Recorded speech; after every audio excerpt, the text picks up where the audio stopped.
ನಮಸ್ಕಾರ ಯಜಮಾನ್ರೆ. ನಿನ್ನ ನಮಸ್ಕಾರ ಬುಟ್ಟಾಕು. ಯಜಮಾನ್ರೆ, ನಿಮ್ಮ ಕೈ ನನ್ನ ಭುಜದ ಮೇಲೆ. ಯಾಕ ಇವತ್ತು ನೀರು ಇಟ್ಕೊಂಡಿಲ್ವಾ? ಕೈಕೊಳ್ಳದಿರ್ಲಿಕ್ಕೆ ಆಗ್ತದ? ನಿಮ್ಮ ಮನೆಯಲ್ಲಿರುವ ನಮೂನೆ ಸೆಂಟ್ಗಳು ನಮ್ಮ ಮನೆಯಲ್ಲಿಲ್ವೇ? ಅಟ್ಟಿ ತುಂಬ ಬ್ಯಾರೆ ವಾಸನೆ ಬರೋ ಬಾಟ್ಲಿಗಳು ಇಟ್ಕೊಂಡ್ರೆ ಸೆಂಟ್ ಬಾಟ್ಲಿ ಇಟ್ಕೊಳಕ ಜಾಗ ಎಲ್ಲಿದ್ದದು? ಅದನ್ನೆಲ್ಲ ಬುಟ್ಟಾಕು. ನಿನಗೆ ಸುಂದರವಾಗಿರೋ ಮಗಳವಳ ಅಂತ ನನಗೆ ಹೇಳಲೇ ಇಲ್ಲ. ಯಜಮಾನ್ರೆ, ಈ ವಿಷಯ ನಿಮಗೆ ಗೊತ್ತಾಯ್ತು? ನನಗೆ ಹೆಂಗೋ ಗೊತ್ತಾಯ್ತು. ಬಸಿಯ ಬೆಳೆದಿರೋ ಹೆಣ್ಣನ್ನು ಹಣ್ಣಾಗಿರೋ ಆಲಸ್ನ ಮುಚ್ಚಿಟ್ಕೊಂಡ್ರೆ ಎಲ್ಲಿಂದಾದರೂ ವಾಸನೆ ಗೊತ್ತಾಗ್ಬಿಡ್ತದೆ. ಇಷ್ಟು ವರ್ಷ ನಮ್ಮ ಮಟ್ಲಿ ಕೆಲಸ ಮಾಡಿ ಇಷ್ಟು ದೊಡ್ಡ ಮಗಳವಳ ಅಂತ ನನ್ನ ಜೊತೆಗೆ ಯಾಕೆ ಹೇಳ್ಕೊಳ್ಳಿಲ್ಲ? ಇಂಕೆ ಇರುವ ಸ್ಥಳವನ್ನು ಬೇಟೆಗಾರನಿಗೆ ತೋರಿಸ್ಲಿಕ್ಕೆ ಆಗ್ತದ? ಏನು ನಿನ್ನ ಮಾತನಾಡ್ತಾ? ಅಲ್ಲ, ನೀವು ಕೇಳಲಿಲ್ಲ, ನಾನು ಹೇಳಲಿಲ್ಲ. ನಡಿ ಹೋಗೋ. ಎಲ್ಲಿಗೆ? ಆಫೀಸಿಗೆ ಹೋಗುದಾ ಅಲ್ಲ ಫ್ಯಾಕ್ಟ್ರಿಗ? ಎರಡಕ್ಕೂ ಅಲ್ಲ, ನಿಮ್ಮ ಹಟ್ಟಿಗೆ. ಹಟ್ಟಿಗೆ? ಮೊಕ ಏನು ನೋಡಿಯೇ, ನಡ ಹೋಗೋ. ಕುರಗಜ್ಜ, ನಮ್ಮ ಮಗಳನ್ನು ನೀನೇ ರಕ್ಷಿಸಬೇಕಪ್ಪ.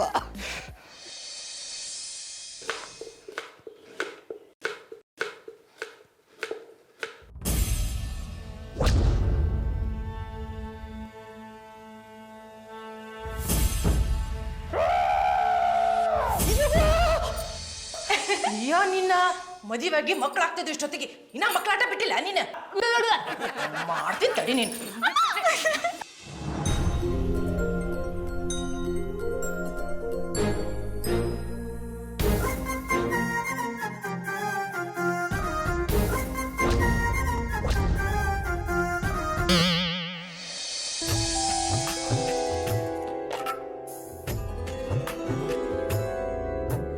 ಸೌಂದರ್ಯ ಸಮರ ಸೋತವನೇ ಅಮರ.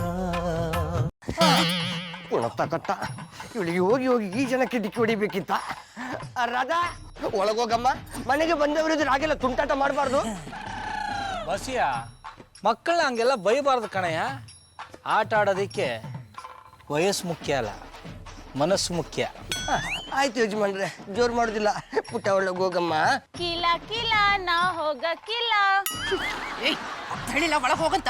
ಒಳಗೆ ನಡಿ ನಡಿ ಒಳ.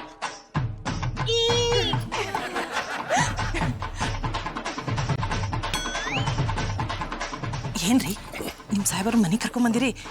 ಆ ಜನಕ್ಕೆ ಬೇರೆ ಕೆಲಸ ಇಲ್ಲ, ಇಂಥದ್ದು ನಮ್ಮ ಮನೆಯನ್ನು ನೋಡ್ಬೇಕಂತ ಹೇಳಿದ್ರು, ಅದಕ್ಕೆ ಕರ್ಕೊಂಡು ಬಂದೆಪ್ಪ. ಬಡೂರು ಮನ್ಯಾಗ ನೋಡುವಂಥದ್ದು ಏನ್ರಿ ಇರ್ತೈತಿ. ಆದ್ರೂ ನಿಮ್ಮಂಥವ್ರು ನಮ್ಮ ಮನೆ ಬಂದದ್ದು ನಮ್ಮ ಪುಣ್ಯ. ಇದಕ್ಕೆ ನನಗೆ ಬಡವರು ತುಂಬ ಇಷ್ಟ ಆಯ್ತಾರೆ. ಹಟ್ಟಿಲ್ ಬೆಲ್ಲ ಇಲ್ಲ ಅಂದ್ರು ಮಾತಲ್ಲೇ ಬೆಲ್ಲಕ್ಕಿಂತ ಶಾನೆ ಸಿಹಿ ತೋರಿಸ್ತಾರೆ.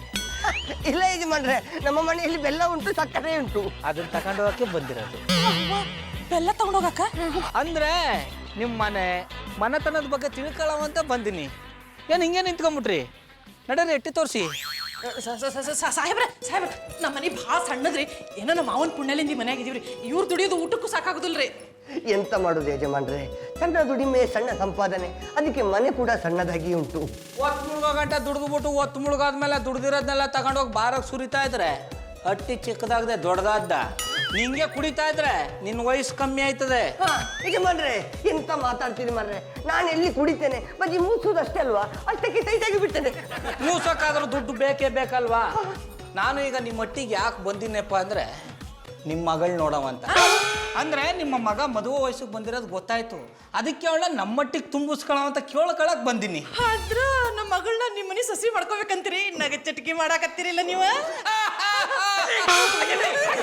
ನೀವು ಕೂಡ ಬಹುದೂರ್ ಯಾವತ್ತೂ ಆಟಗುಳಿ ಮಾಡಲ್ಲ, ಮಾಡಿದ್ರು ಯಾರಿಗೂ ಗೊತ್ತಾಗಲ್ಲ. ಇದಕ್ಕೆ ನಿಮ್ಮ ಒಪ್ಪಿಗೆ ಆದ ತಾನೆ? ನೀರೇ ಕುಡಿಲಿಕ್ಕೆ ಗತಿ ಇಲ್ಲದವರಿಗೆ ಬಿಯರೇ ಕುಡಿಲಿಕ್ಕೆ ಕೊಡ್ತೀನಿ ಅನ್ನೋರ ಹತ್ರ ಯಾರು ಬೇಡ ಅಂತ ಹೇಳ್ತಾರೆ ಅಣ್ಣಪ್ಪ.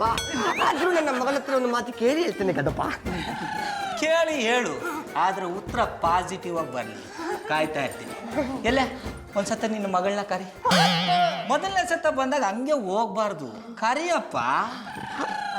ಅಮ್ಮ, ಮೋಳೆ ರಾಧಮ್ಮ, ಪುಟ್ಟಿ ಬಾರ ಹೊರಗ. ಮೋಳೆ ರಾಧು.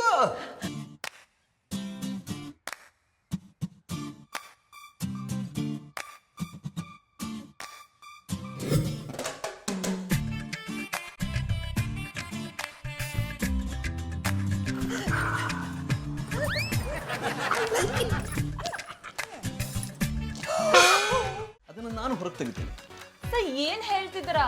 ನಾನು ಇನ್ನೂ ಯಾವ ಸೀನಲ್ಲೂ ಆಕ್ಟೇ ಮಾಡಿಲ್ಲ, ಬರೀ ಒಂದ್ ಸ್ಟೆಪ್ ಹಾಕಿದಷ್ಟೇ. ನೋಡ್ರಿ, ಒಬ್ರನ್ನ ನೋಡಿದ ಕೂಡಲೇ ಅವ್ರಲ್ಲಿ ಏನ್ ಟ್ಯಾಲೆಂಟ್ ಇದೆ ಅಂತ ಗೊತ್ತಾಗ್ಬಿಡುತ್ತೆ. ಹಾಗೆ ಗೊತ್ತಾಗ್ಲಿಲ್ಲ ಅಂದ್ರೆ ಅವನು ನಿರ್ದೇಶಕನೇ ಅಲ್ಲ. Thank you so much sir. ನಂಗೆ ಯಾರೋ ಗಾಡ್ ಫಾದರ್ ಇರ್ಲಿಲ್ಲ, ಇನ್ಮೇಲೆ ನೀವೇ ನಂಗೆ ಗಾಡ್ ಫಾದರ್. ತುಂಬಾ ಹೊಗಳುಬೇಡಿ, ನಾನು ಹೇಳ್ದಾಗೆ ಆಕ್ಟ್ ಮಾಡಿ ಸಾಕು. ಇಡೀ ಇಂಡಸ್ಟ್ರಿ ನಿಮ್ ಕಡೆ ತಿರುಗಿ ನೋಡ್ಬೇಕು, ಹಾಗೆ ಮಾಡ್ತೀನಿ. ನಮ್ ಸಪೋರ್ಟ್ಗೆ ಆ ಹೀರೋನ ಹೆಂಡ್ತಿ ಇದ್ದಾರೆ, ಅವ್ರ ಮುಂದೆ ಇವ್ರ ಆಟ ಏನು ನಡೆಯಲ್ಲ. ನಾನು ಹೇಗೆ ಅಂದ್ಕೊಂಡಿದ್ನೋ ಹಾಗೆ ಶೂಟ್ ಮಾಡ್ತೀನಿ. Thank you very much sir. ಮೊದಲನೇ ಸಿನಿಮಾದಲ್ಲೇ ನಿಮ್ಮ ಜೊತೆ ವರ್ಕ್ ಮಾಡ್ತಿರೋದಕ್ಕೆ ನಂಗೆ ತುಂಬಾ ಖುಷಿ ಆಗ್ತಾ ಇದೆ. ನೀವು ಹೇಳ್ದಾಗೆ ಆಕ್ಟ್ ಮಾಡ್ತೀನಿ. ಏನು ಇದೆ ಕಣ್ಣಂಚಲಿ ಸುಳಿಮಿಂಚಿದೆ ಮನದ ಮರದ ಕೋಗಿಲೆ ಗುಯ್ಯೆಂದಿದೆ ಮೊದಲ ಹಾಡಾಗಿದೆ ಈ ಟಚ್ಚಲಿ ಏನು ಇದೆ.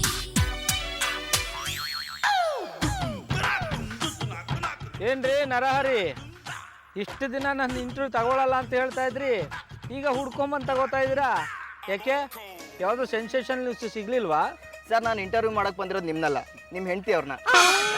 ಅವಳನ್ನ ಯಾಕೆ ಇಂಟರ್ವ್ಯೂ ಮಾಡ್ತಾ ಇದ್ದೀರಾ? ನಾನೊಂದು ಹೊಸ ವಿಷಯ ಕೇಳ್ಪಟ್ಟೆ, ಇನ್ ಮುಂದೆ ನಿಮ್ಮ ಜೊತೆನೇ ಸೆಟ್ಟಲ್ಲಿ ಇರ್ತಾರಂತೆ. ಮೇಡಮ್ ನಮಸ್ತೆ. ನಮಸ್ಕಾರ. ಇದ್ರ ಬಗ್ಗೆ ನೀವೇನು ಹೇಳ್ತೀರಾ? ಪ್ರತಿ ಪುರುಷನ್ ಗೆಲುವಿನ ಹಿಂದೆ ಒಂದ್ ಹೆಣ್ಣಿರ್ತಾಳೆ ಅಂತ ತೋರಿಸ್ಬೇಕಿತ್ತು, ಅದಕ್ಕೆ ಬಂದೀವ್ನಿ. ಇಷ್ಟು ದಿನ ಇವ್ರು ಯಾವ ಹೆಣ್ಣಿನ ಸಹಾಯ ಇಲ್ಲದೆ ಸ್ಟಾರ್ ಆಗಿದಾರಲ್ಲ, ಇದ್ರ ಅವಶ್ಯಕತೆ ಈಗೆಲ್ಲ ಇತ್ತಾ? ಅವಶ್ಯಕತೆ ಅನ್ನೋದಕ್ಕಿನ್ನ ಆಸೆ ಇತ್ತು ಅನ್ನಿ. ಎಲ್ಲ ಹೆಣ್ಣೈಕ್ಳ ತರ ಅಡ್ಗೆ ಮನೆನೇ ಪ್ರಪಂಚ ಮಾಡ್ಕೊಳ್ಳೋದಕ್ಕಿನ್ನ ಈ ಸಿನಿಮಾ ರಂಗದಲ್ಲಿ ನಾನು ಏನಾದ್ರೂ ಮಾಡೋ ಅಂತ ಬಂದೀವ್ನಿ. ಇದರಿಂದ ಇವ್ ಸ್ಟಾರ್ ಗಿರಿಗೆ ತೊಂದರೆ ಆಗೋದಿಲ್ವಾ? ಅಯ್ಯ, ಈ ಸ್ಟಾರ್ ಗಿರಿ ಎಲ್ಲ ಶಾಶ್ವತ ಅಲ್ಲ ಅನ್ನಿ. ಅದನ್ನ ಹೆಂಗ್ ಕಾಪಾಡ್ಕೋತೀವೋ ಅದ್ರ ಮೇಲೆ ನಿಂತಿರ್ತದೆ. ನಮ್ಮ ಯಜಮಾನ್ರು ಸಾನೇ ಬಿಸಿ, ಅದಕ್ಕೆ ಅವ್ರ ಟೆನ್ಷನ್ ಕಮ್ಮಿ ಮಾಡವು, ಅವ್ರು ಸ್ವಲ್ಪ ಸಹಾಯ ಮಾಡವು ಅಂತ ಬಂದೀವ್ನಿ. ಆದ್ರೆ ನಾನೊಂದು ಹೊಸ ವಿಷಯ ಕೇಳ್ಪಟ್ಟೆ, ಅವ್ರು ದಾರಿ ತಪ್ಪಿದಾರಂತೆ, ನಿಜನಾ? ಹಾಗಂತ ಯಾರು ಹೇಳಿದಾರೆ? ಗಾಸಿಪ್ಗಳ ಬಗ್ಗೆ ನಾವೇ ತಲೆ ಕೆಡ್ಸ್ಕೊತಾ ಇಲ್ಲ, ನೀವೇ ಕೆಡ್ಸ್ಕೊತೀರಾ? ಅದಕ್ಕೆ ಸರ್ ನಾನು ರಿಪೋರ್ಟರ್ ಆಗಿರೋದು. ಹೇಳಿ ಮೇಡಮ್, ಇದ್ರ ಬಗ್ಗೆ ನೀವೇನು ಹೇಳ್ತೀರಾ? ನೋಡಿ, ಒಬ್ಬರು ಬೆಳಿತಾರೆ ಅಂದ್ರೆ ಕಾಲು ಎಳೆಯೋರು ಸಾನೆ ಜನ ಇರ್ತಾರೆ. ಜೀವನದಲ್ಲಿ ಕೆಲವರು ಉದ್ಧಾರನೇ ಆಗಿರಲ್ಲ, ಅಂತವ್ರು ಉದ್ಧಾರ ಆಗೋರ್ನ ನೋಡಿ ಹೊಟ್ಟೆ ಕಿಚ್ಚು ಪಟ್ಕೊಂಡು ಇಂಥ ಗಾಸಿಪ್ ಮಾಡ್ತಾರೆ. ಇಂಥದ್ರ ಬಗ್ಗೆ ನಾವು ತಲೆ ಕೆಡ್ಸ್ಕೋಬಾರ್ದು. ನನಗೆ ನಮ್ಮ ಯಜಮಾನ್ರ ಮೇಲೆ ಸಾನೆ ನಂಬಿಕೆ ಇದೆ. ಸರಿ ಮೇಡಮ್, ನಿಮ್ಮ ಜೊತೆ ಮಾತಾಡಿ ನಂಗೆ ತುಂಬ ಸಂತೋಷ ಆಯಿತು. ನೀವು ಹೀಗೆ ನಿಮ್ಮ ಯಜಮಾನ್ರ ಜೊತೆ ಇದ್ಕೊಂಡು ಅವ್ರಿಗೆ ಯಶಸ್ಸನ್ನು ಕೊಡ್ತಾ ಇರಿ. ಹಾಗೆ ನಾಳೆ ಇದ್ರ ಬಗ್ಗೆ ಆರ್ಟಿಕಲ್ ಬರುತ್ತೆ, ತಪ್ಪದೆ ನೋಡಿ. ಹೇಳಿರೋದನ್ನ ಮಾತ್ರ ಬರೀರಿ, ಜಾಸ್ತಿ ಮಸಾಲೆ ಸೇರಿಸಿ ಬರೆಯಕ್ಕೆ ಹೋಗ್ಬೇಡಿ. ನೀವು ಈ ರೀತಿ ಹೇಳಿದ್ರಿ ಅಂತಾನೂ ಬರಿತೀನಿ. ಸರ್, ನೀವು ಈ ಕತೆಗೆ ಸ್ಟಾರನ್ನೇ ಯಾಕೆ ಆಯ್ಕೆ ಮಾಡ್ಕೊಂಡ್ರಿ? ಕತೆಗೆ ಹಾಕ್ಬೇಕಂತ ಇತ್ತು, ಅದಕ್ಕೆ ಆಯ್ಕೆ ಮಾಡ್ಕೊಂಡೆ. ಈಗಿನ ಟ್ರೆಂಡ್ ಬದಲಾಗಿದೆ, ನಿಮಗೆ ಬದಲಾವಣೆ ಅವಶ್ಯಕತೆ ಇಲ್ವೋ ಅಥವಾ ನೀವು ಬದಲಾಗೋಕ್ಕೆ ಸ್ಟಾರ್ಗಳೇ ಬಿಡ್ತಾ ಇಲ್ವೋ? ಪುಣ್ಯಾತ್ಮ, ಟ್ರೆಂಡ್ ಬದಲಾಗ್ತದೆ, ಅದಕ್ಕೆ ನಾವೆಂತ ಮಾಡ್ಲಿಕ್ಕೆ ಆಗ್ತದೆ? ಈಗ ಆನ್ಲೈನಲ್ಲಿ ಹೋಗಿ ದೇವರ ದರ್ಶನ ಮಾಡಿದ್ರೆ ಅದು ದರ್ಶನ ಅಂತ ಅನಿಸ್ತದ? ನಾವು ನೇರವಾಗಿ ಹೋಗಿ ದೇವರ ದರ್ಶನ ಮಾಡಿ ಕೈ ಮುಗಿದ್ರೆ ಮನಸ್ಸಿಗೆ ಸಮಾಧಾನ ಆಗೋದು. ನೀವು ಹೇಳೋ ಪ್ರಕಾರ ಸ್ಟಾರ್ಗಳನ್ನು ಹಾಕಿಕೊಂಡು ಸಿನಿಮಾ ಮಾಡಲೇಬಾರ್ದ? ಇವತ್ತಲ್ಲ ನಾಳೆ ಸ್ಟಾರ್ಗಳನ್ನು ಕೇಳಿಕೊಂಡು ಬಂದೇ ಬರ್ತಾರೆ, ಆಗಲೇ ಇಂಡಸ್ಟ್ರಿ ಉಳಿಯುದು, ಇಲ್ಲದಿದ್ರೆ ಅಳಿದು ಹೋಗ್ತದೆ. ನೀವೇ ಜನ್ಮದಲ್ಲಿ ಉದ್ಧಾರ ಆಗಲ್ಲ ಬಿಡಿ. ಮೇಡಮ್ ನಮಸ್ತೆ, ನನ್ನ ಹೆಸರು ನರಹರಿ ಅಂತ. ನಾನು ಗಾಂಧಿನಗರ ಪತ್ರಿಕೆಯಿಂದ ಬರ್ತಾ ಇದ್ದೀನಿ, ನಿಮ್ಮನ್ನ ಇಂಟರ್ವ್ಯೂ ಮಾಡಬೇಕಿತ್ತು. Thank you sir. ನಿಮ್ಮಂಥವ್ರು ಇದ್ರೆ ತಾನೇ ನಾವು ಬೆಳೆಯೋಕ್ಕಾಗೋದು. ಮೇಡಮ್, ಇದು ನಿಮಗೆ ಮೊದಲನೇ ಸಿನಿಮಾ, ಸ್ಟಾರ್ ಜೊತೆ ಆ್ಯಕ್ಟ್ ಮಾಡ್ತಾ ಇದ್ದೀರಾ, ಅದ್ರ ಎಕ್ಸ್ಪೀರಿಯನ್ಸ್ ಹೇಗಿತ್ತು ಅಂತ ಹೇಳ್ಬೋದಾ? ಸರ್, ಇದವ್ರ ಮೊದಲನೇ ಇಂಟರ್ವ್ಯೂ, ಸ್ವಲ್ಪ ಭಯ ಪಡ್ತಿದ್ದಾರೆ. ಅವ್ರ ಪರವಾಗಿ ನಾನು ಮಾತಾಡಲ್ಲ ಸರ್? ಮೊದಲೆಲ್ಲ ಎದುರ್ತಾರೆ, ಆಮೇಲೆ ಎದುರಿಸ್ತಾರೆ. ಸರಿ, ನೀವು ಹೇಳಿ. ನೋಡಿ ಸರ್, ನೀವು ಹೇಳ್ದಾಗೆ ಇವ್ರದ್ದು ಮೊದಲನೇ ಸಿನಿಮಾ ಆದರೂ ತುಂಬ ಸಿನಿಮಾದಲ್ಲಿ ಆ್ಯಕ್ಟ್ ಮಾಡೋ ಅನುಭವ ಇರೋರ ಥರ ಆ್ಯಕ್ಟ್ ಮಾಡ್ತಾರೆ. ಏನಾದರೂ ಹೇಳಿದ್ರೆ ಅದಕ್ಕಿಂತ ಹೆಚ್ಚಾಗಿ ಪಾತ್ರಕ್ಕೆ ಜೀವ ತುಂಬ್ತಾರೆ. ಸರ್, ನೋಡ್ತಾ ಇರಿ ಸರ್, ಮುಂದೊಂದು ದಿನ ಗಾಂಧಿನಗರದಲ್ಲಿ ಒಳ್ಳೆ ಹೆಸರು ಮಾಡ್ತಾರೆ. ಈ ಸಿನಿಮಾದಲ್ಲಂತೂ ಹೀರೋಗಿಂತ ಹೆಚ್ಚು ಇವರೇ ಹೆಸರು ಮಾಡ್ತಾರೆ. ಫಸ್ಟ್ ಟೈಮ್ ನೀವು ಹೀರೋಯಿನ್ನ ಹೊಗಳ್ತಾ ಇದ್ದೀರಾ ಅಂದರೆ ಅವರು ಒಳ್ಳೆ ನಟಿ ಆಗಿರ್ತಾರೆ ಬಿಡಿ. ಸರಿ ಮೇಡಮ್, ಈ ಸಿನಿಮಾ ಸಕ್ಸಸ್ ಆದಮೇಲೆ ನಾನು ನಿಮ್ಮನ್ನು ಮತ್ತೆ ಇಂಟರ್ವ್ಯೂ ಮಾಡ್ತೀನಿ. ಹಾಗೆ ನಾಳೆ ಪೇಪರಲ್ಲಿ ನಿಮ್ಮ ಆರ್ಟಿಕಲ್ ನೋಡೋದು ಮರಿಬಿಡಿ. Thank you sir. Welcome. Sir, ನಿಮ್ಮನ್ನ ತುಂಬ ಹೊಗಳಿದ್ರಿ ಅನ್ಸುತ್ತೆ. ನನಗೆ ಹೊಗಳಕ್ಕೆ ಬರಲ್ಲ ರೀ, ನಾನು ಹೇಳಿರೋದೆಲ್ಲ ನಿಜ ಆಗಿದೆ. ನೀವು ಮಿನುಗುತ್ತಾರೆ ಆಗ್ತೀರಾ.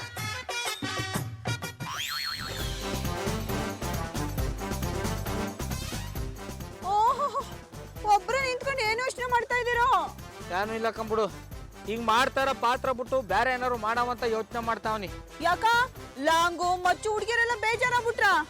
ಒಂದ್ ಕೆಲ್ಸ ಮಾಡಿ, ಯಾರಾದ್ರೂ ಕಲಾತ್ಮಕ ಸಿನಿಮಾ ಮಾಡೋರ್ನ ಕರ್ಸಿ ಒಂದ್ ಸಿನಿಮಾ ಮಾಡಿ.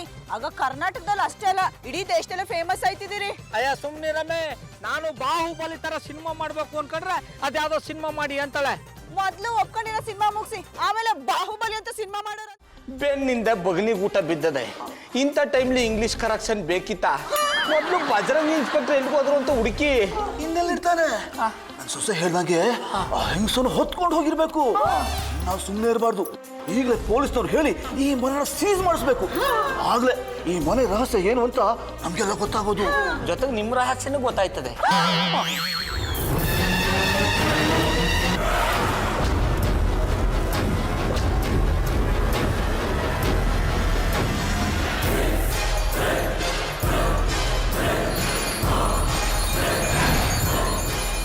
ನೀವ್ಯಾಕೆ ಇಲ್ಲಿಗೆ ಬಂದ್ರೆ? ಹೆಂಡತಿ ಗಂಡನ ಹತ್ರ ಬರದೆ ಇನ್ನೆಲ್ಲಿ ಹೋಗ್ಬೇಕು? ಅಣ್ಣ, ಯಾಕಣ್ಣ ಹೀಗೆಲ್ಲ ಮಾಡ್ತೀಯಾ? ಅದನ್ನ ನೀವು ಕೇಳೋ ಅಗತ್ಯ ಇಲ್ಲ. ಮೊದಲು ಇಲ್ಲಿಂದ ಹೊರಟೋಗೆ. ರೀ, ನೀವು ಮಾಡೋ ಕೆಲಸದಿಂದ ಜನರೆಲ್ಲ ನಮ್ಮ ಮೇಲೆ ಅನುಮಾನ ಪಡ್ತಾ ಇದ್ದಾರೆ. ಮೊದಲು ಹೀಗೆ ಆಡೋದನ್ನ ಬಿಡಿ. ನನ್ನ ಉಸಿರಿರೋರ್ಗೂ ನಾನು ಇದನ್ನ ಬಿಡೋದಿಲ್ಲ. ಅಣ್ಣ, ಅತ್ತಿಗೆ ಜೊತೆ ಖುಷಿಯಿಂದ ಇರೋದು ಬಿಟ್ಟು ಯಾಕಣ್ಣ ಹೀಗೆಲ್ಲ ಮಾಡ್ತೀಯಾ? ಖುಷಿ ಆ ಖುಷಿ ನನ್ನನ್ನು ಬಿಟ್ಟು ಎಲ್ಲೋ ಹೊರಟೋಯ್ತು. ಅದನ್ನು ನಾನು ಈ ರೀತಿ ಪಡ್ಕೋತಾ ಇದ್ದೀನಿ. ರೀ, ಮನೆಗೆ ಗೆಸ್ಟ್ಗಳು ಬಂದಿದ್ದಾರೆ. ಅಟ್ಲೀಸ್ಟ್ ಅವ್ರು ಹೋಗೋವರೆಗಾದ್ರೂ ಸುಮ್ಮನೆ ಇರಿ. ಬೇಕಾದ್ರೆ ಆಮೇಲೆ ನಿಮ್ಮ ಆಟನ ಮುಂದುವರಿಸ್ಕೋಬಹುದು. ಅವರು ಪೊಲೀಸ್ನವ್ರನ್ನ ಕರೆಸ್ತೀನಿ ಅಂತ ಹೇಳ್ತಾ ಇದಾರೆ. ಯಾರು ಬಂದ್ರು ನಾನು ಎದುರೋದಿಲ್ಲ, ನಾನು ಬದಲಾಗೋದಿಲ್ಲ. ಅಯ್ಯೋ, ನಿಮ್ಗೆ ಯಾಕೆ ನಮ್ಮ ಪರಿಸ್ಥಿತಿ ಅರ್ಥ ಆಗ್ತಿಲ್ಲ? ನನಗೆ ಯಾರ ಪರಿಸ್ಥಿತಿನೂ ಅರ್ಥ ಆಗೋದಿಲ್ಲ. ನಾನು ನಿಮ್ಮ ಪ್ರಪಂಚದಿಂದ ತುಂಬ ದೂರ ಹೊರಟೋಗ್ಬಿಟ್ಟಿದ್ದೀನಿ. ಬೇಡ ಅಣ್ಣ, ಈ ರೀತಿ ಮಾಡಿ ನಮಗೆ ನೋವು ಕೊಡಬೇಡ. ನೀನು ಬದಲಾಗೋ. ಬದಲಾಗಬೇಕಾ? ತಗೋ, ಬದಲಾದೆ.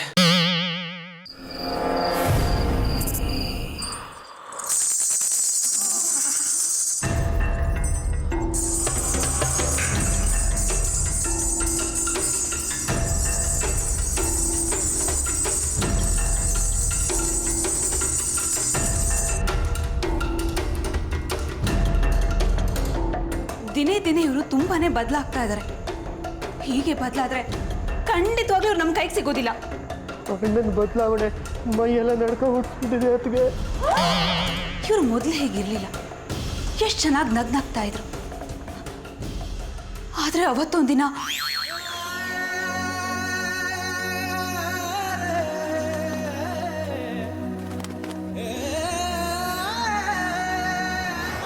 ರೀ, ಹಿಡ್ದಿರೋ ಕೈನ ನೀವು ಯಾವತ್ತೂ ಬಿಡಲ್ಲ ತಾನೆ?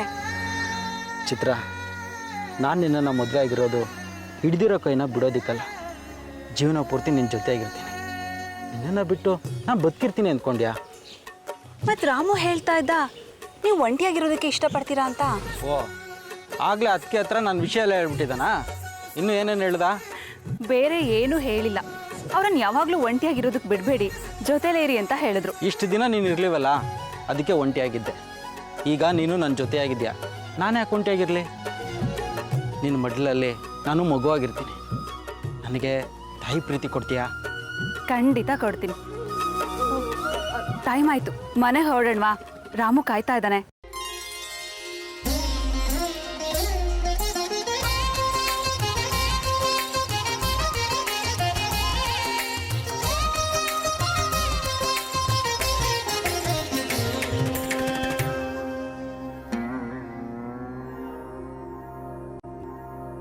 ಗರನಿ ಗರ ಗರನಿ ಗರನಿ ಗರ. ಚಿತ್ರ, ಪ್ಲೀಸ್ ಆ ಹಾಡನ್ನ ಆಫ್ ಮಾಡಬೇಡಿ. ನನಗೆ ಆ ಹಾಡಂದರೆ ತುಂಬ ಇಷ್ಟ. ಯಾಕೆ ಹುಡುಗಿ ಥರ ಆಡ್ತಾ ಇದ್ದೀರಾ? ನನಗೆ ಈ ಗೆಜ್ಜೆ ಹಾಡು ಅಂದರೆ ತುಂಬ ಇಷ್ಟ. ಈ ಹಾಡು ಕೇಳಿದಾಗಲೆಲ್ಲ ನಾನು ಹೀಗೆ ಹಾಡೋದು. ಈ ಗೆಜ್ಜೆನ ಇಲ್ಲಿ ಕಟ್ಕೊಂಡಿರೋದು.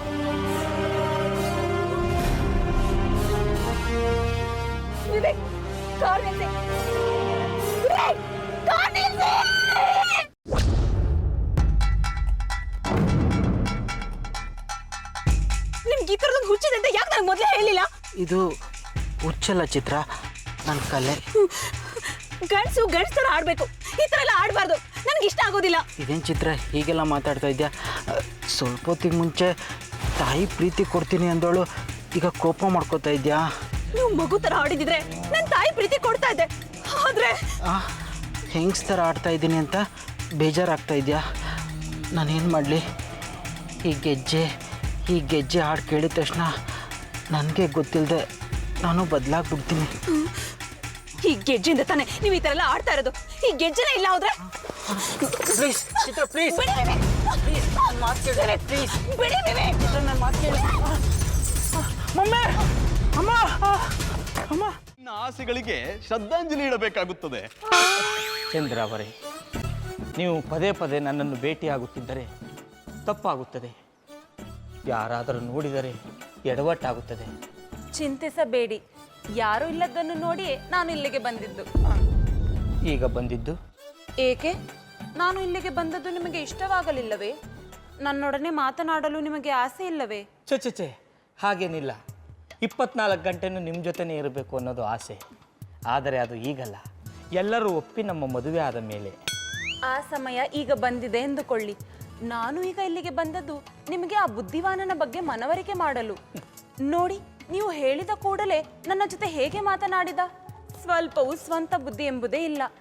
ಅವನ ಮುಂದೆ ನಿಮ್ಮನ್ನು ಬೈದುದನ್ನು ನೋಡಿ ನಿಜವೆಂದು ಭಾವಿಸಿದ್ದಾನೆ. ಶತದಡ್ಡ. ಅವನು ಶತದಡ್ಡನೆಂದು ನನಗೆ ಮೊದಲ ದಿನವೇ ತಿಳಿಯಿತು. ಅವನ ಸ್ನೇಹಿತನ ಮಾತನ್ನು ಕೇಳದೆ ಏನನ್ನೂ ಮಾಡುವುದಿಲ್ಲ. ಅದಕ್ಕೆ ಅವನಿಂದ ಅವನನ್ನು ದೂರ ಮಾಡಿದೆ. ಈಗ ಅವನಿಗೆ ತಲೆ ಇದೆ, ಮೆದುಳಿಲ್ಲ. ನೀವು ತುಂಬ ಚೆನ್ನಾಗಿ ಮಾತನಾಡುತ್ತೀರಿ. ನೀವು ಮಾತನಾಡುವುದನ್ನು ಕೇಳುತ್ತಿದ್ದರೆ ಹಾಗೆಯೇ ಕೇಳುತ್ತಿರಬೇಕು ಎನಿಸುತ್ತದೆ. ಮಾತು ಮಾತ್ರ ಚೆನ್ನಾಗಿದೆಯಾ? ನಾನು ನೀವು ತುಂಬ ಚೆನ್ನಾಗಿದ್ದೀರಿ. ಯಾ ಅಲ್ಲ, ಇದು ಇಷ್ಟು ದೂರಾಗೆ ಬಂದ್ಬಿಟ್ಟಿದ್ಯಾ? ಈ ಗುರುಗಳಿಬ್ರು ಬುದ್ಧಿವಾನ್ಗೆ ಪಾಠಗೆ ಹೇಳ್ಕೊಡಿ ಅಂದ್ರೆ ಯುವರಾಣಿಗೆ ಪ್ರೇಮಗೆ ಪಾಠ ಹೇಳ್ಕೊಡ್ತಾ ಇದ್ದಾರೆ. ಒಟ್ನಲ್ಲಿ ನಮ್ದಕ್ಕೆ ಬುದ್ಧಿವಾನ್ಗೆ ಏನೋ ತೊಂದರೆ ಕಾದಿದೆ. ಇದನ್ನ ಅವರಿಗೆ ಹೇಳಲೇಬೇಕು. ಸುಳ್ಳು ತೆರೆಯಬೇಡ. ಯುವರಾಣಿಯರ ಬಗ್ಗೆ ನನಗೆ ಚೆನ್ನಾಗಿ ಗೊತ್ತಿದೆ. ನನ್ನಿಂದ ನಿನ್ನನ್ನು ದೂರಪಡಿಸಿದನೆಂಬ ಒಂದೇ ಒಂದು ಕಾರಣಕ್ಕೆ ನನ್ನ ಹತ್ರನೇ ಫಿಟ್ಟಿಂಗ್ ಇಡ್ತೀಯ. ನಮ್ದಕ್ಕೆ ಅದ್ರ ಅವಶ್ಯಕತೆ ಇಲ್ಲ. ನಿಮ್ದಕ್ಕೆ ಯೋಚನೆ ಮಾಡಕ್ಕೆ ಬುದ್ಧಿ ಇಲ್ಲ ಅಂದ್ರೆ ನಮ್ದಕ್ಕೆ ಬುದ್ಧಿ ಇಲ್ವಾ? ಅವ್ರಿಬ್ರಿಗೆ ಏನ್ ಮಾಡ್ತಿದ್ರು ಅನ್ನೋದನ್ನ ನಮ್ಮ ಕಣ್ಣಾರೆಗೆ ನೋಡಿದೀವಿ. ಇದು ಇಲ್ಲಿಯವರೆಗೂ ಬಂದು ಬಿಟ್ಟಿತೆ. ಬಡುಕೊಂಡೆ ಮಹಾರಾಜರಿಗೆ ಹೊರಗಿನವರು ಬೇಡ, ನಾವೇ ವಿದ್ಯೆಯನ್ನು ಕಲಿಸುತ್ತೇವೆ ಎಂದು. ಆದರೆ ಅವರು ನನ್ನ ಮಾತನ್ನು ಕೇಳಲೇ ಇಲ್ಲ. ಮಂತ್ರಿ ಮಹಾಶಯರೇ, ಈ ತರ ಮಾತನ್ನು ನಂಬದಿರಿ. ಯುವರಾಣಿಯರನ್ನು ನಾನು ಮಾತನಾಡಿಸಿಕೊಂಡು ಬಂದಿದ್ದೀನಿ. ಅವರ ತಲೆಯಲ್ಲಿ ಅಂತ ಯೋಚನೆಗಳು ಯಾವುದಿಲ್ಲ. ಅವರಿಬ್ರು ನಿಮ್ ಮುಂದೆಗೆ ನಾಟಕಗೆ ಮಾಡ್ತಾ ಇದ್ದಾರೆ. ನೀವ್ ಏನ್ ಹೇಳಿದ್ರು ನಂಬ್ತೀರಾ ಅಂತ ದ್ರೋಹಗೆ ಮಾಡ್ತಾ ಇದ್ದಾರೆ. ಅಲ್ಲಾಕೆ ಕಸಂ, ಅವರಿಬ್ರಿಗೆ ಪ್ಯಾರ್ಗೆ ಮಾಡ್ತಾ ಇದ್ದಾರೆ.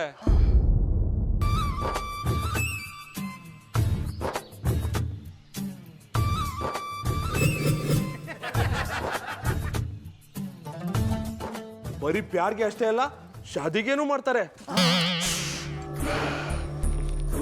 ನಾನು ಈ ಕುಳ್ಳನ ಮಾತನ್ನು ನಂಬುತ್ತೇನೆ. ಅವನು ಯಾವತ್ತೂ ಸುಳ್ಳು ಹೇಳಿಲ್ಲ. ಅಲ್ಲ, ಆ ಯುವರಾಣಿಯರು ನಿಮ್ಮನ್ನು ಬಿಟ್ಟು ಗುರುಗಳ ಹಿಂದೆ ಹೇಗೆ ಬಿದ್ದರು? ಎಲ್ಲ ಇವ್ರದಕ್ಕೆಯಿಂದಾನೇ ಆಗಿದ್ದು. ಗುರುಗಳು ಏನ್ ಹೇಳಿದ್ರು ನಮ್ಗೆ ಬಿಡ್ತಾರೆ. ಇವ್ರಿಗೆ ಸ್ವಂತಾಗಿ ಬುದ್ಧಿನೇ ಇಲ್ಲ. ಅವ್ರ ಮಾತು ಕೇಳ್ಕೊಂಡು ನಮ್ದಕ್ಕೆ ದೂರ ಮಾಡಿದ್ರು. ನಾನು ಇವ್ರಿಗೆ ಮೋಸಾಗೆ ಮಾಡ್ತೀನಾ? ನನ್ನನ್ನು ಕ್ಷಮಿಸಿ ಬಿಡು ಗೆಳೆಯ. ಬಾ, ನನ್ನ ತಬ್ಬಿಕೋ. ನೀವಿಲ್ಲಿ ತಬ್ಬಿಕೊಂಡಿರಿ, ಅಲ್ಲಿ ಯುವರಾಣಿಯರು ಗುರುಗಳನ್ನು ತಬ್ಬಿಕೊಂಡಿರುತ್ತಾರೆ. ಈ ವಿಷಯವನ್ನು ಮೊದಲು ಮಹಾರಾಜರಿಗೆ ತಿಳಿಸಬೇಕು.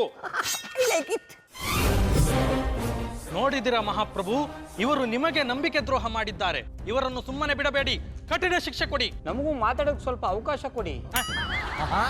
ನಿಮಗೆ ಅವಕಾಶ ಕೊಟ್ಟರೆ ನಿಮ್ಮ ಮಾತಿನ ಮೋಡಿಯಿಂದ ಮಹಾರಾಜರ ತಲೆಯನ್ನು ಕೆಡಿಸಿ ಬಿಡ್ತೀರಾ? ಮಹಾರಾಜರಿಗೆ ನಿಮ್ಮ ಹಾಗೆ ಬುದ್ಧಿ ಇಲ್ಲವೇ? ಅವರಿಗೂ ಸ್ವಂತ ಬುದ್ಧಿ ಇದೆ. ಏನು ಹೇಳಬೇಕು ಅನ್ನುತ್ತಿದ್ದೀರೋ ಅದನ್ನು ಮೊದಲು ಹೇಳಿ. ಮಹಾಪ್ರಭು, ಇದರಲ್ಲಿ ನಮ್ಮದೇನು ತಪ್ಪಿಲ್ಲ. ಪ್ರೀತಿಸೋ ತಪ್ಪು ಅಂತ ನಾವು ಹೇಳಿದ್ರು ಪ್ರೀತಿಸು ತಪ್ಪೇನಿಲ್ಲ ಅಂತ ನಿಮ್ಮ ಮಕ್ಕಳೇ ಹೇಳಿದರು. ಅದಕ್ಕೆ ಅವರಿಗೆ ಇಷ್ಟ ಆಗೋ ಥರ ನಾವು ನಡೆದುಕೊಂಡೆವು. ಇದರಿಂದ ನಮ್ಮ ಬುದ್ಧಿವಂತ ಸಾಹೇಬ್ರಿಗೆ ಕಷ್ಟಗೆ ಆಗ್ತಾ ಇದೆಯಲ್ಲ. ನಿಮ್ದಕ್ಕೆ ಕಷ್ಟ ಆದ್ರೆ ನಮ್ದಕ್ಕೆ ಏನು ಮಾಡಕ್ಕಾಗಲ್ಲ. ಇವ್ರು ಇಂಥವ್ರು ಅಂತ ಗೊತ್ತಿದ್ದೆ ಯುವರಾಣಿಯವರು ನಮ್ಮನ್ನು ಇಷ್ಟಪಟ್ಟಿದ್ದು. ನೋಡಿದಿರಾ ಪ್ರಭು, ತಪ್ಪು ಮಾಡಿಯೂ ಹೇಗೆ ಸಮಜಾಯಿಷಿ ಕೊಡುತ್ತಾರೆಂದು. ಇವರನ್ನು ಹೀಗೆ ಬಿಟ್ಟರೆ ನಿಮ್ಮ ಆಸನಕ್ಕೆ ಕೈ ಹಾಕಿ ಬಿಡುತ್ತಾರೆ. ಅಂಥ ಕಂತ್ರಿ ಬುದ್ಧಿ ನಮಗಿಲ್ಲ ಮಹಾಪ್ರಭು. ಅದೇನಿದ್ರು ಮಂತ್ರಿಗಳದ್ದು. ಮನಸ್ಸಲ್ಲಿರೋದೇ ತಾನೇ ಆಚೆ ಬರೋದು. ಸಾಕು ಮಾಡಿ ನಿಮ್ಮ ಪ್ರಲಾಪವನ್ನು. ಗುರುಗಳು ಎಂದು ಮರ್ಯಾದೆ ಕೊಟ್ಟರೆ ಗುರು ಕಾಣಿಕೆಗೆಂದು ನಮ್ಮ ಪುತ್ರಿಯನ್ನೇ ಬಯಸುತ್ತೀರಾ? ಇಲ್ಲ ಮಹಾಪ್ರಭು, ನಮಗೆ ಅಂತ ಬುದ್ಧಿ ಇಲ್ಲ.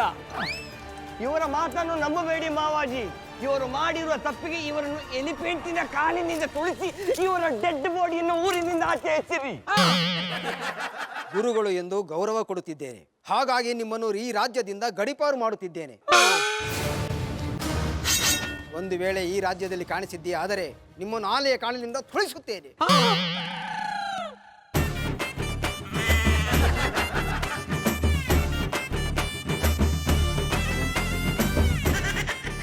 ಬುದ್ಧಿವಾನ್, ಮುಂದಿನ ವಾರವೇ ನನ್ನ ಪುತ್ರಿಯರ ಜೊತೆ ನಿನ್ನ ಮದುವೆ. ಅಲ್ಲಿಯವರೆಗೆ ಅವರನ್ನು ಕಾಯುವ ಜವಾಬ್ದಾರಿ ನಿನ್ನದು. ಮಧು, ಮಧು, ಹಾಯ್ ರಾಗಿಣಿ. ಹಾಯ್ ಮಧು. ಕಾಲೇಜಲ್ಲಿ ಹೇಗಿದೆ? ಈಗಲೂ ಹಾಗೆ ಇದೆಯಾ ಕಣೆ? ಆದ್ರೆ ನೀನ್ ಸ್ವಲ್ಪ ಡುಮ್ಮಿ ಆಗಿದ್ಯಾ. ನೀನೇನೋ ತರಲೆ ಮಾಡೋದು ಬಿಟ್ಟಿಲ್ವಾ? ಯಾವಾಗ್ಲೂ ಬೇರೆಯವ್ರ ಕಾಲು ಎಳಿತಾನೆ ಇರ್ತೀಯಲ್ವಾ? ಮತ್ತೆ ಯಾವಾಗ್ಲೂ ನಾವೇ ಎಡುತ್ತಾ ಇರ್ಬೇಕಾ? ಬೇರೆಯವ್ರನ್ನ ಬೀಡಿಸ್ತಾ ಇರ್ಬೇಕು ಅಲ್ವಾ ಜಾನಿ ಅವರೇ? ಏನ್ ಜಾನಿ, ಹೋಗುವಾಗ ಬೀದಿ ಬಸವಂತರ ಆಡ್ತಿದ್ರಿ, ಈ ಕೋಲೆ ಬಸವಂತರ ಆಡ್ತಿದ್ರಾ? ಹಾಗೇನಿಲ್ಲ, ನೀವಿಬ್ರು ಮಾತಾಡ್ತಿದ್ರಲ್ಲ ಅದಕ್ಕೆ ಸುಮ್ಮನೆ ನಿಂತ್ಕೊಂಡೆ. ನಾನೇನ್ ಬೇರೆಯವಳ ಜಾನಿ ಅವರೇ, ನಾನು ನಿಮ್ ಫ್ರೆಂಡ್ ತಾನೆ. ನೀವು ನನ್ನ ಫ್ರೆಂಡೇ. ಲೇ ಮಧು, ನಿನ್ ಮದ್ವೆಗೆ ಯಾಕೆ ನನ್ನ ಕರೀಲಿಲ್ಲ? ನಿನ್ ಗಂಡನ್ ಎತ್ತಾಕೊಂಡು ಹೋಗ್ಬಿಡ್ತೀನಿ ಅಂತ ಭಯನಾ? ಹಾಗೇನಿಲ್ಲ ಕಣೆ, ಅರ್ಜೆಂಟಾಗಿ ಮದ್ವೆ ಆದ್ವಿ, ಹಾಗಾಗಿ ಯಾರನ್ನೂ ಕರೆಯಕ್ಕಾಗಿಲ್ಲ. ಈಗೇನು ಮದ್ವೆ ಟ್ರೀಟ್ ಕೊಡಿಸ್ಬೇಕು ತಾನೆ? ಇಲ್ಲೇ ಮನೇಲಿ ಕೊಡಿಸ್ತೀನಿ. ನನ್ನ ಹಬ್ಬಿ ಸೂಪರ್ ಕುಕ್ ಗೊತ್ತಾ? ಪರವಾಗಿಲ್ಲ ಮಧು, ನೀನ್ ತುಂಬಾ ಲಕ್ಕಿ. ಮದ್ವೆ ಆದ್ಮೇಲೆ ಹೆಣ್ಮಕ್ಳಿಗೆ ಅಡ್ಗೆ ಮನೆನೇ ಪ್ರಪಂಚ ಆಗೋಗಿರುತ್ತೆ. ನಿಂಗ ತೊಂದ್ರೆ ಇಲ್ಲ ಬಿಡು. ನೀನ್ ಹೇಳ್ದಾಗೆ ಆ ವಿಷಯದಲ್ಲಿ ನಾನು ತುಂಬಾ ಲಕ್ಕಿ ಕಣೆ. ನನ್ನ ಹಬ್ಬಿ ನಂಗೆ ತುಂಬಾ ಸಪೋರ್ಟ್ ಮಾಡ್ತಾರೆ. ಐ ಲವ್ ಮೈ ಹಬ್ಬಿ. ಮಧು, ನೀವು ಮಾತಾಡ್ತಾ ಇರಿ, ನಾನು ಹೊರಗಡೆ ಹೋಗಿ ಬರ್ತೀನಿ. ಜಾನಿ, ಇವತ್ತು ನೀವು ಎಲ್ಗೂ ಹೋಗೋ ಹಾಗಿಲ್ಲ. ಇಡೀ ದಿನ ನಾವು ರಾಗಿಣಿ ಜೊತೆ ಟೈಮ್ ಸ್ಪೆಂಡ್ ಮಾಡೋಣ. ಇವ್ರ ಫೇವ್ರೆಟ್ ಫುಡ್ನ ನೀವು ಪ್ರಿಪೇರ್ ಮಾಡಿ ಊಟ ಮಾಡ್ತಾ ಹಟ್ಟೆ ಹೊಡೆಯೋಣ. ಇವ್ರಿಗೆ ಇಷ್ಟವಾಗಿರೋ ಅಡುಗೆ ನನಗೆ ಮಾಡಕ್ ಬರಲ್ಲ. ಯಾಕೆ ಜಾನಿ ಅವರೇ, ನಾನೇನಾದ್ರೂ ಮೊಟ್ಟೆ ಕಪ್ಪೆ ಫ್ರೈ ಮಾಡ್ಕೊಡಿ ಅಂತ ಕೇಳದ್ನ? ಪ್ಯೂರ್ ವೆಜ್, ಏನ್ ಮಾಡ್ಕೊಟ್ಟು ತಿಂತೀನಿ. ಬದುಕಿರೋರ್ಗೆ ಏನು ಬೇಕಾದರೂ ಮಾಡ್ಕೊಡ್ಬೋದು, ಆದರೆ ನೀವು ಬದುಕಿರೋರ ಥರ ಇರೋರು, ನಿಮ್ಗೇನು ಮಾಡಿಕೊಡ್ಲಿ? ಮಧು, ನಾನು ಬಂದರೂ ನಿನ್ನ ಹಸ್ಬೆಂಡ್ಗೆ ಇಷ್ಟ ಇಲ್ಲ ಅನ್ಸುತ್ತೆ. ನಾನು ಹೋಗ್ತೀನಿ, ಬೇರೆ ಎಲ್ಲಾದ್ರೂ ಮೀಟ್ ಮಾಡೋಣ. ಬೇರೆ ಕಡೆನಾ? ಬೇಡ ಬೇಡ, ನೀವು ಇಲ್ಲೇ ಇರಿ. ನಿಮಗೆ ಏನು ಸ್ಪೆಷಲ್ ಅಡುಗೆ ಮಾಡ್ಕೊಡ್ಲಿ ಅಂತ ಯೋಚನೆ ಮಾಡ್ತಿದ್ದೆ ಅಷ್ಟೇ. ರಾಗಿಣಿ, ಬಾ ರೂಮ್ಗೆ ಹೋಗಿ ಮಾತಾಡೋಣ.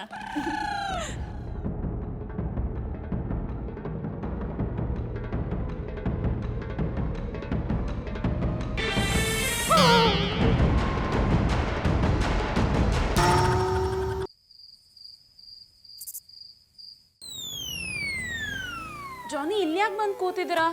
ಒಂಥರ ಇದ್ದೀರಾ, ಏನಾಯ್ತು? ನನಗೇನು ಆಗಿಲ್ಲಪ್ಪ, ಚೆನ್ನಾಗಿದ್ದೀನಿ. ಊಟ ಹೇಗಿತ್ತು?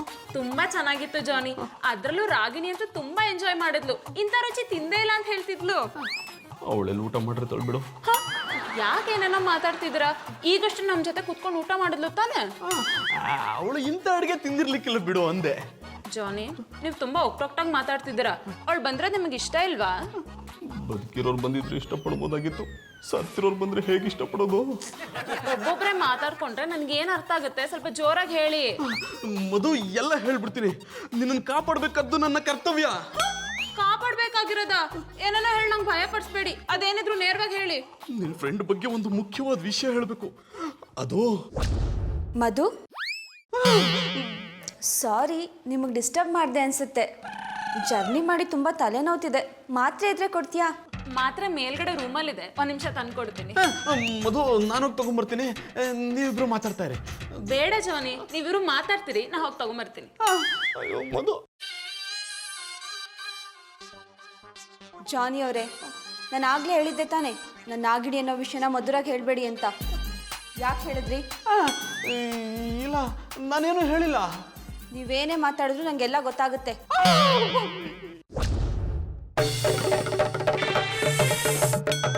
ನನ್ನ ಮನುಷ್ಯ ರೂಪದಲ್ಲಿರೋ ನಾಗಿಣಿ ಅನ್ನೋದನ್ನ ಮರಿಬೇಡಿ.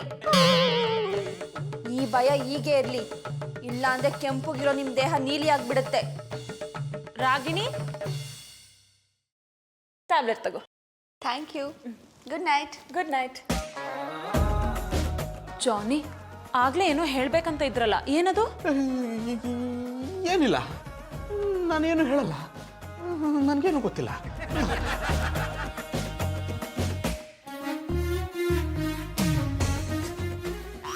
ಗೌಡ್ರ,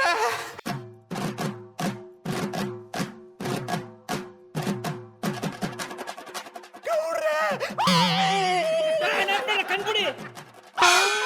ನೀವೇನ್ರಿ ಮಾತಾಡ್ಕೊಂಬರೋದಲ್ವಾ? ನನ್ಗೆ ಎಷ್ಟು ಭಯ ಆಗಿತ್ತು ಗೊತ್ತಾ? ನೀವೇನು ಭಯ ಪಟ್ಕೊಂಡ್ರಿ? ಬೇರೆಯವ್ರನ್ನ ಭಯ ಪಡಿಸ್ತಿದಾರಿ. ಅದಕ್ಕೆ ತಾನೆ ಎಂಡ್ರನ್ನ ಎದುರಿಸಿ ಆಚೆ ಕಳಿಸಿ ದುಡಿಸ್ಕೊಂಬತ್ತಾ ಇರೋದು. ಈಗ ಇದೆಲ್ಲ ಬೇಕಾ? ನಿಮಗ್ ಬೇಡದೇ ಇರ್ಬೋದು, ನನಗ್ ಬೇಕು. ಗಂಡಸರು ಕುಳ್ಕ ಅವಮಾನ ಆಗಂದ ನಾನ್ ಸಹಿಸಲ್ಲ. ನಾನು ನೋಡ್ರೆ ಒತ್ತರ ಎದ್ದು ಅವರು ರೊಟ್ಟಿಗೆ ಬರೋ ಬದಲು ಯಾವ್ದಾರ ಒಂದು ಕೆಲಸ ಅಂತ ಹುಡುಕಬಾರ್ದ? ನಾನು ಹೋಗಿ ಹೋಗಿ ನಿಮ್ಮ ಹತ್ರ ಬಂದಲ್ಲ, ನೀವು ದಾರಿ ತೋರಿಸೋ ಗೋವಿಂದ ಆಗ್ತೀರ ಅನ್ಕೊಂಡ್ರೆ ದಾರಿ ತಪ್ಪಿಸೋ ಅರವಿಂದ ಆಗ್ತಿದ್ದೀರಲ್ರಿ.